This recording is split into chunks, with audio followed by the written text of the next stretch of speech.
maple accents, and mahogany side, so stay with us. The American Woodshop with Scott Phillips is brought to you by Woodcraft, since 1928, providing traditional and modern woodworking tools and supplies to generations of craftsmen. Woodcraft, helping you make wood work. Pro Tools, for tool pros.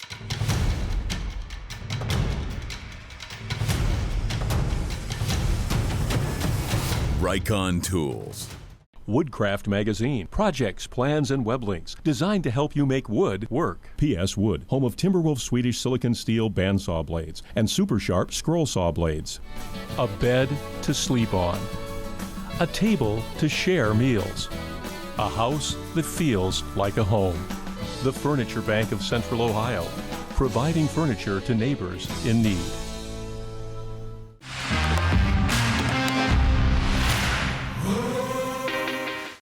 Look at this project. Beautiful, simple, graceful, and it's really a type of post and beam assembly.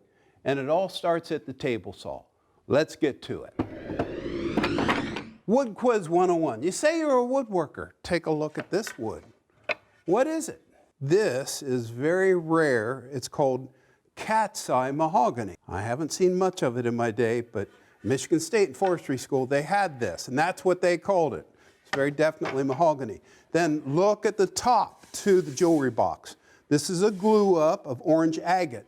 Key there on oily resinous wood, after you joint the edges, make sure you wipe it down with alcohol first, let it dry for an hour, then you do your glue up, and you'll get a much better glue up that way.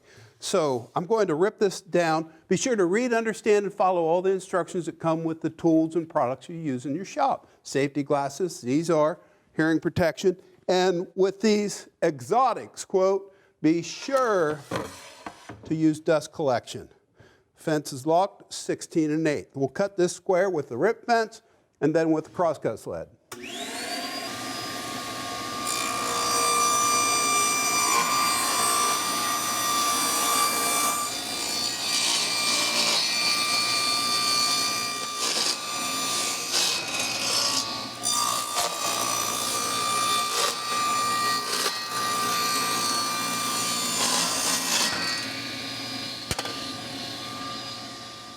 All the rest of the work pieces get ripped down to the necessary widths using a good carbide tooth combination blade. And then, once I have them ripped to the right widths, I can use a table saw to cross-cut the pieces to the finished lengths. Table saws are so important in every shop.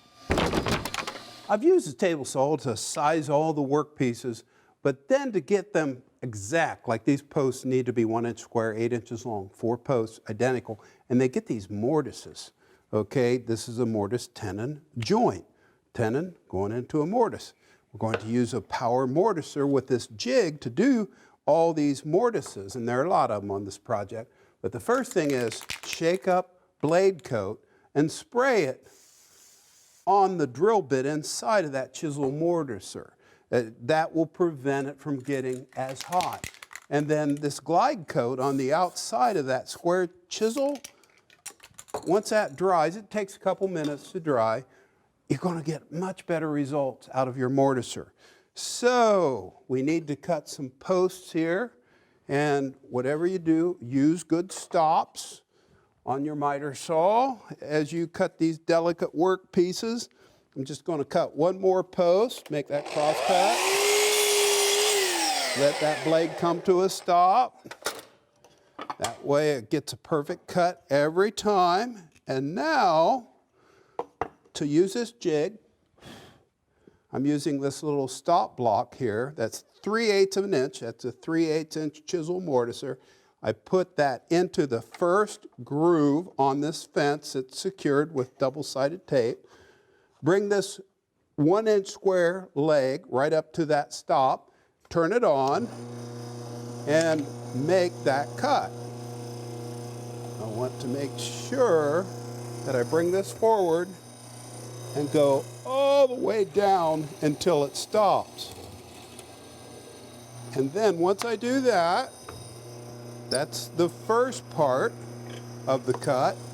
Then I flip this around, and that makes into the jig my cut exactly 1/2 inch in length, which was what I need for the mortise for those tenons to fit right in there, just like that. Now I'll make all those cuts, and that's how the mortiser works. Get that done. And then it's over to the bandsaw to show you how to cut the tenons. Now what we did, we just cut the mortises, which is a captive slot that will accept the tenon. And we're laying out the tenons right now with a marking gauge, 1/2 inch long, and then basically an 1/8 inch off each side. And the easiest way to cut that's on the bandsaw, and I'll get to that in just a second. So we'll set that over on the bandsaw. And this peel and stick abrasive is what you put on a piece of wood and screw that onto your miter gauge on the bandsaw. You'll see why that makes cutting these tenons a breeze. Now let's take a look at this assembly right here. This is the front, this is the rear. And this plan is on Facebook, so be sure to check that out. And so if I pull this apart, you'll see exactly what's been going on. There are those mortisers, cut at the mortiser. And now what we need to do is cut the tenons, okay? And it's cut the same way front and back. And the dimensions, again, are on Facebook. So let's come over to the bandsaw. The first thing I'll do is pull the miter gauge off, and watch what I do to those layout lines. I'm using this fence, it's locked in place with it in the flat mode. And as long as I keep this workpiece against that and take it to the cut line, I'm in good shape.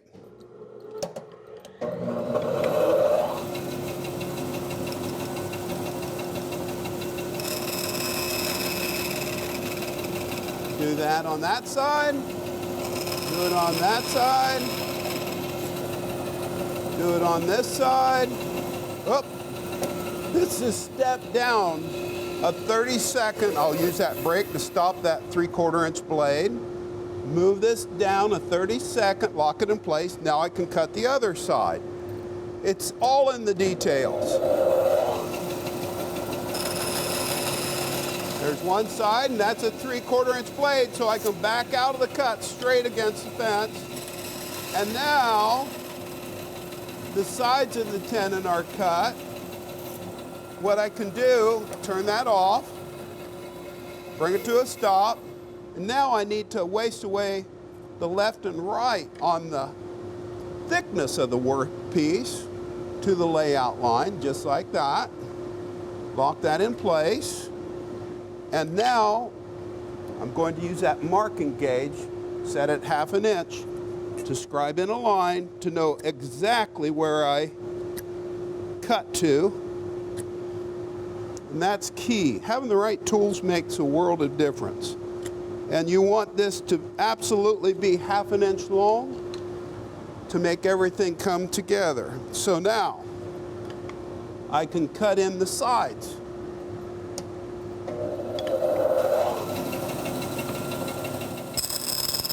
To the marking gauge line.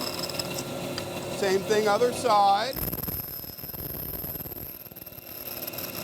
Like that. And remember, down to the table and against the fence. At no time are my fingers in harm's way as I make that cut to that marking gauge line. Now, what I can do is bring up the miter gauge with the auxiliary fence, and when I pull this workpiece to this abrasive, it stays exactly where it needs to be. But the other thing that I can do is just sight straight down my marking gauge line to see precisely where I need to make those cuts. This has to be square to the flat of the blade for this all to work. So never start the cut with the workpiece against the blade. That'd be bad. So make those cuts. There's one cut. Flip it around to the other side. To the line, leave the line. There's another. Watch what I can do now. I can bring it up and trim off the sides. Do not touch that moving blade with the workpiece until it's against fence. One more cut, then we'll get a look at this tenon. And there are a lot of different ways that you can make tenons, but for this project, I really think that is the easiest way. And then there's one other thing I want you to see. This side workpiece right here has a lip on it. And that's so the drawers are supported left and right, and it will make it nice and tight and slide in and out. And so look at the cutout detail on that. A little bit more involved to cut that tenon so that it notches around the leg post, but you just use a fence to make those cuts in a marking gauge, and that's straightforward. Again, that's on the plan. And then what we have to do right now is go back and cut these mortises in the back rails and in the front rails to accept this workpiece. Now this is a cool story behind this workpiece. I got this from Habitat for Humanity over to the table saw to see how this works, and then we'll go cut those mortises. On Facebook, I post videos every day about woodworking, about life. Recycling wood, it works. We throw away over 6 billion board feet of wood in America every year. So whenever I can recycle wood like this, I do. Where do I find this wonderful hard maple? Habitat for Humanity stores, restores. And I got this piece of wood for 10 cents. It's hard maple. And it gives me the lip for the drawer glides, and I'm recycling that. Just make sure that I do everything the safe way. So turn on the dust collector and make those cuts. Be sure to use a saw with a riving knife and a guard for this. Stay out of the plane of the wood as you make these ripping cuts. I took the leg jig off of the mortiser and I used double-sided tape to join a new jig, and this little stop block, 3/8 of an inch, goes right in there, and to cut these mortises on all 3 rails on the back and the same 3 on the front. On the inside, I'm using this jig. There's my stop. I bring the workpiece, the end of the workpiece, up against that stop, and watch what I can do. Just turn it on. I have a depth stop to prevent this chisel mortiser from going any deeper than I want it to. So there's the first part of the cut. That's perfect. And now what I can do is flip this little stop around, and it's got a spacer that's 1/8 of an inch longer. Again, that will give me a 1/2 inch mortise that I need. Make that cut, holding the workpiece flat to the table and against the fence securely. And then I make that cut until it stops. And then, because of the nature of a chisel mortiser, I have to use a chisel to go in there and clean it up just a little bit. And this is just a hand technique to take off those round corners in the bottom of the hole, like that. And that's ready to go. Now let's go put all these parts together.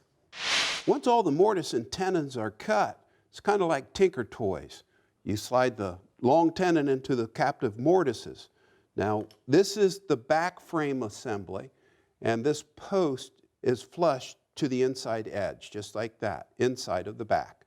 And now what I can do, with glue in all the parts, I take the lipped workpiece with glue on both parts of the joint, and blue painter's tape is a wonderful way to go to keep all the numbers matching, and then you just peel off the tape and you don't have the wood surface contaminated. And let's see, that has to rotate around that way like that. And this is it's very important to get the right amount of squeeze out. let that cure for 20 minutes, take a card scraper, this, and scrape that right off. You don't contaminate the wood that way. So we'll just get this all drawn together. Now this little piece right here, I know is a little flush from the dry fit. It's a little tight rather. I use a shoulder plane to open that up just a hair so the drawer will slide. The drawer will actually go against that lip right there. And that's a shaving, no dust to contaminate it, so that's a perfect fit now. Ease that in. One final piece, and it's really important to do the test fit to get those mortise and tenons tight. So this little, I know, edge right here has to go down a little bit more. It's in the details. We want a perfect fit on those drawers, and the shoulder plane gives us that. Very nice. And some people go, well, why didn't you do that first? Well, sometimes as a woodworker, you have to just be light on your feet. So this is a front assembly right here. Let's show you that. And you can see those are nice tight fits on those glide rails. And then if you look at the end of that, we have a lip here, lip here, lip here, lip here. These are just supports to hold the drawer down. No glides necessary there. And so we bring the back of the assembly and those mortises on these stretchers, or rails as they're called, made up to the tenons. And we'll put clamps on this, square it up, and let that cure. And while that's happening, it's time to make the drawers.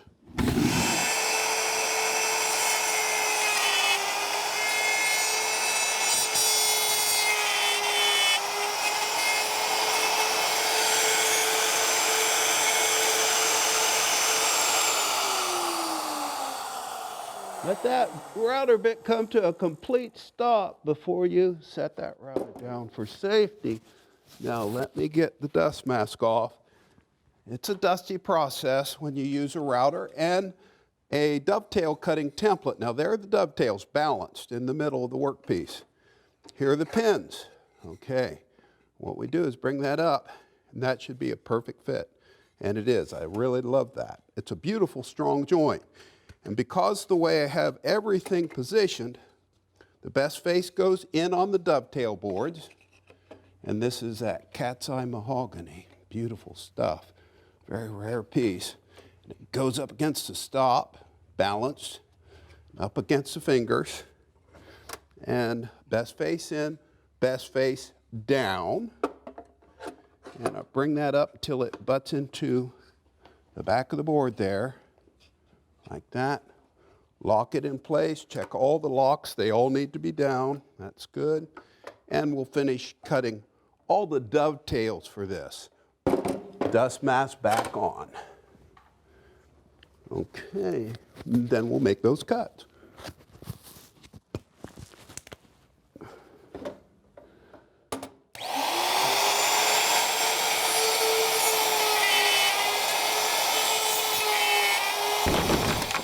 This is really neat. Look at this. 2 fences here, 2 clamps here. This is the easiest way in the world to glue up drawer assemblies. That's what a finished drawer looks like. Beautiful orange agate front and back, mahogany on the sides, because that's going to be visual. And then to put the glue up, I just put glue into the pin sockets. And you see that groove? Well, to make that, I use a table saw with a rip fence. And the blade is adjusted down for a non-through cut. And I make 2 passes, and on the second pass, it gives me the groove to match the thickness of the plywood. The plywood slides up and down into the groove, okay? I've got glue on those bottom sockets. We mate that groove, making sure that the plywood's seated. And plywood doesn't expand and contract and move like solid wood does, so we want a perfect fit on that plywood. Okay, so that plywood squares it up. I bring this up, and to square it up, I simply bring that forward, lock it in, bring that forward, and we'll let that cure out for half an hour. And after that, a bit of sanding, cleaning it thoroughly, and then it's on to finishing. Now, on the back, these back rails are up about 1/8 of an inch, and that creates a stop for the drawers. Let's see.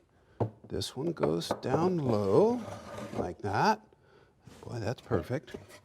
And of course, they always fit just like this every time.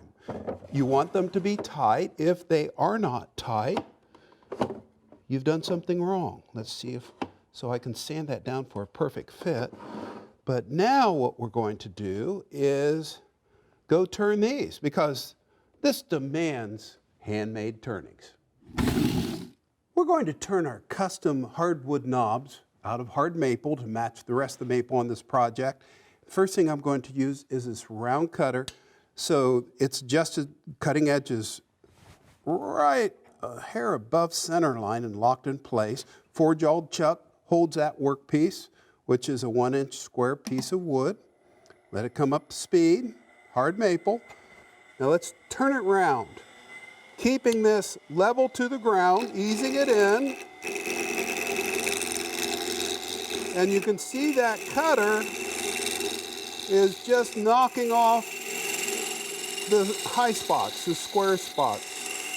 And now what I need to do is use it on the end grain to dome the top to create the outside of that pull.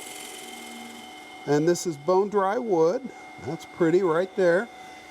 Next thing I'll do is use this little detailer to go in and establish an undercut on the back side of the front of that pull. I can also use the tip of it just to clean that end up ever so slightly. And then I want to define the length of this. This is going to be the back side of the pull, and then this is going to be the piece right there that we need to create a 3/8 inch wide tenon. Now when it's vibrating like that, turn the speed down just a hair. You'll get a better cut. And we'll work this on down. And take the time. There we go. Take that right on down. And then we have ourselves a decorative pole. Now to size the post exactly to the dimension we want, I just use this wrench when it's turned off to make sure that that fits. Needs to take it down just a hair more. We'll get that done, and then it's back to the details on the drawers.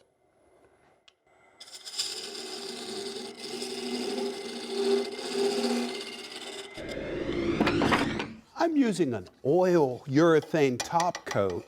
It's really important to stir it thoroughly before you use it.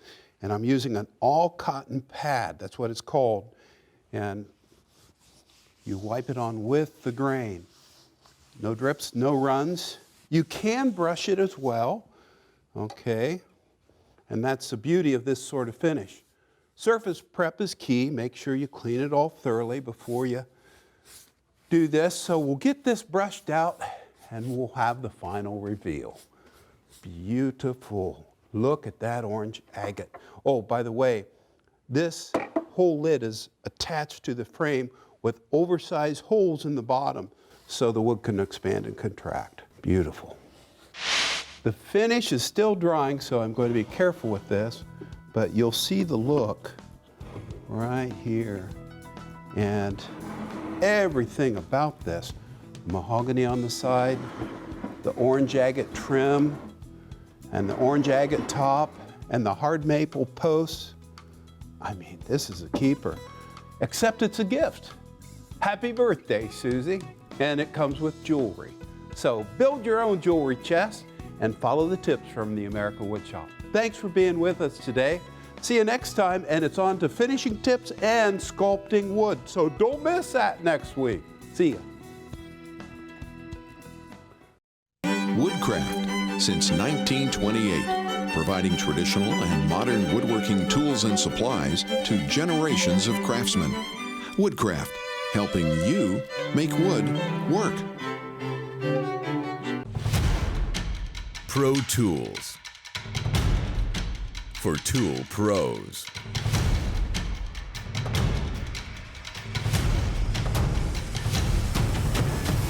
Rikon Tools. Woodcraft Magazine. Projects, plans, and web links designed to help you make wood work. P.S. Wood, home of Timberwolf Swedish silicon steel bandsaw blades and super sharp scroll saw blades. A bed to sleep on. A table to share meals. A house that feels like a home. The Furniture Bank of Central Ohio, providing furniture to neighbors in need.